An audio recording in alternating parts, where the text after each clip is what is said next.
In today's video, I'll teach you how to log in CESCO Digital. First of all, what you have to do is launch open any browser of your choice. You can see over here, I've opened Google Chrome. Now click on the search bar and type in this link web.cescodigital.pr.gov/login. Press enter.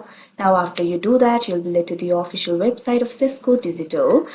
Let me just select the English language over here. So if you want to log into your account, it is actually very simple. In this interface only, you'll be able to find the section for login. What you have to do is provide these informations in order to log into your account. First of all, click on this field license or plate. Now what you have to do is enter your license number or plate number over here. Make sure to enter the correct details. After you do that, what you have to do is last 4 digits of your SSN. Simply click on this field and enter the information.